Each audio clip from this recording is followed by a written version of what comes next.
Hey guys, welcome back to our channel. Today என்ன recipe பார்க்க போகிறோம் அப்படின்னு பார்த்தீங்கன்னா, ராகி கூழ் தான். ரொம்பவே ஹெல்த்தியான ரெசிபின்னு கூட. வாங்க வீடியோக்குள்ளே போகலாம். 1 கப் ராகி மாவு எடுத்துக்கோங்க. 1 கப் கருப்பட்டி எடுத்திருக்கேன் நான். இப்போ ஒரு பாத்திரத்தில் தண்ணி சூடுபடுத்திக்கோங்க. தண்ணி நல்லா சூடாகணும். சூடானதுக்கப்புறம் கருப்பட்டி சேர்த்து நல்லா கரைச்சிக்கோங்க. கரைச்சதுக்கப்புறமா ராகி மாவை தனியாக தண்ணி ஊற்றி நல்லா கரைச்சி வச்சுக்கோங்க. கருப்பட்டி நல்லா கரையணும். இந்த மாதிரி கிளறிக்கோங்க. நல்லா கொதிச்சு வரணும் தண்ணி. இந்த மாதிரி கொதிச்சதுக்கப்புறமா ராகி மாவை சேர்க்கணும். ராகி மாவு வந்து நல்லா கட்டிகள் இல்லாமல் நல்லா கரைஞ்சி வரணும்.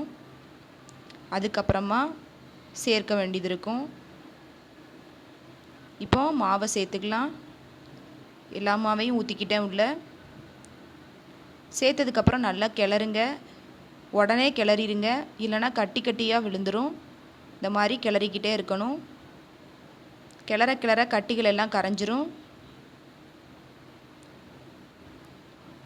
பாருங்கள், இந்த மாதிரி நல்லா கிளறிக்கிட்டே இருங்க. நீங்களும்